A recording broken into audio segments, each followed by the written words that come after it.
বন্ধুরা, আপনারা সবাই কেমন আছেন? আশা করছি আপনারা সবাই খুব ভালো আছেন।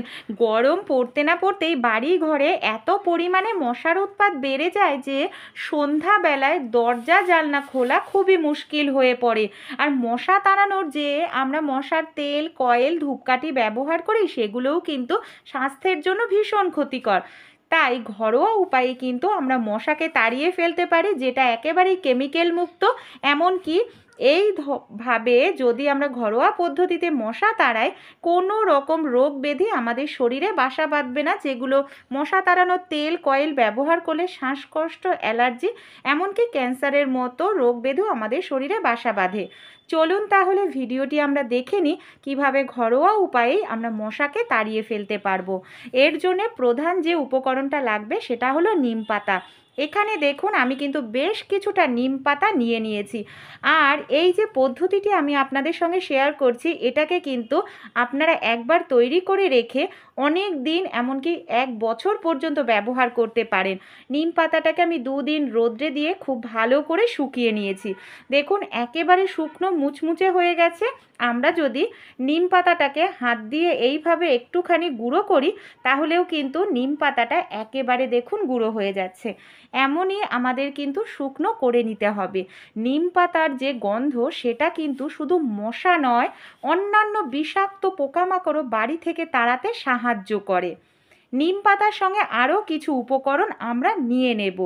এখানে দেখুন আমি নিম পাতার সঙ্গে নিয়ে নিচ্ছি বেশ কিছুটা পরিমাণ রসুনের খোসা। রসুনের খোসাও কিন্তু প্রাকৃতিকভাবে মশা দূর করতে সাহায্য করে। যে রসুনের খোসা নিতে হবে সেগুলো যেন একেবারেই শুকনো হয়। যে উপকরণগুলো আমরা ব্যবহার করব সবগুলোই যেন শুকনো থাকে, যাতে আমরা অনেক দিন পর্যন্ত এটাকে স্টোর করে রাখতে পারবো। রসুনের খোসার সঙ্গে এখানে দেখুন আমি নিয়ে নিচ্ছি বেশ কিছুটা পরিমাণ পেঁয়াজের খোসা। পেঁয়াজ রসুনের যে স্ট্রং গন্ধ আছে সেটা মশা মাছিরা একেবারেই সহ্য করতে পারে না। সেই সঙ্গে আমি কিছুটা পরিমাণ তেজপাতা আর নিয়ে নিচ্ছি লবঙ্গ। হ্যাঁ বন্ধুরা, যে লবঙ্গ আমরা মশলায় ব্যবহার করি সেটা বাড়ির মশা দূর করতে কিন্তু ভীষণ সাহায্য করে।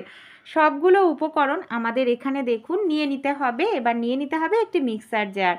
মিক্সার জারের মধ্যে আমি যে তেজপাতা নিয়েছি 7-8টা মতো, তেজপাতাগুলোকে এইভাবে ছোট ছোট টুকরো করে দিয়ে দিলাম। এবার আমি নিম পাতা, রসুনের খোসা, পেঁয়াজের খোসা, এমনকি লবঙ্গ সবগুলো মিক্সার জারের মধ্যে দিয়ে দিচ্ছি। কোনো রকম জল কিন্তু দেওয়া যাবে না, একেবারে শুকনো করে এটাকে গুঁড়ো করে নিতে হবে। একেবারে পাউডার করার দরকার নেই, কিন্তু একটু মিহি করে আমাদের এটাকে গুঁড়ো তৈরি করে নিতে হবে। দেখুন এটাকে আমি এইভাবে গুঁড়ো করে নিয়েছি, আর এরকমভাবেই গুঁড়ো করতে হবে। একটি পাত্রের মধ্যে আমি ঢেলে নিলাম। এই যে মিশ্রণটা তৈরি করলাম, এটা কিন্তু মশা তাড়াতে প্রাকৃতিকভাবে ভীষণ কার্যকারী। একবার আপনারা ট্রাই করে দেখুন, 100% রেজাল্ট পাবেন। এরকম কোনো কন্টেনার ব্যবহার করবেন, কাচের কন্টেনার হলে কিন্তু খুব ভালো হয়। এর মধ্যে আপনারা এইভাবে মিশ্রণ অনেকটা পরিমাণে তৈরি করে রেখে দিতে পারেন। সারা বছর রাখলেও কিন্তু আপনাদের এটা নষ্ট হবে না।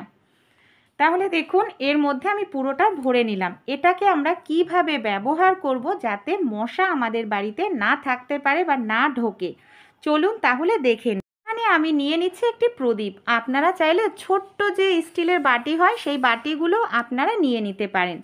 এখানে দেখুন আমি 1 চামচ পরিমাণ যে মিশ্রণটা রেডি করেছিলাম না, সেই কৌটো থেকে 1 চামচ পরিমাণ মিশ্রণ এই প্রদীপের মধ্যে আমি দেখুন দিয়ে দিচ্ছি। এবার এখানে আমি দেব সরিষার তেল। আপনারা চাইলে তিলের তেলও ব্যবহার করতে পারেন, তা আমি এখানে সরিষার তেল যেহেতু প্রত্যেকের বাড়িতে রান্নাঘরে কিন্তু থাকে, এখানে আমি 2 চামচ পরিমাণ সরিষার তেল দিয়ে দিচ্ছি। দেখুন এবার আমি কয়েক সেকেন্ড অপেক্ষা করব যে আমি গুঁড়োগুলো দিয়েছি যাতে তেলের সঙ্গে খুব ভালোভাবে মিশে যায়। দেখুন তেলের সঙ্গে কিন্তু খুব ভালোভাবে মিশে গেছে। আমার এই প্রদীপটা এখন রেডি হয়ে গেছে। এবার আমি কি করব, নিয়ে নেব একটি সলতে। এইভাবে প্রদীপের মধ্যে আমি সলতেটাকে তেলের মধ্যে ডুবিয়ে দেব, আর যে মিশ্রণগুলো আছে সেটাও কিন্তু সলতের গায়ে লেগে যাবে।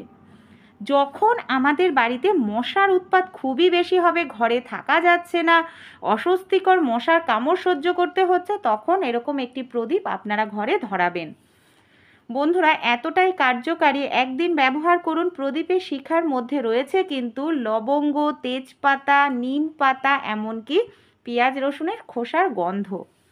এখানে আপনারা আরও একটি জিনিস দিয়ে দিতে পারেন, সেটা হলো কর্পূর।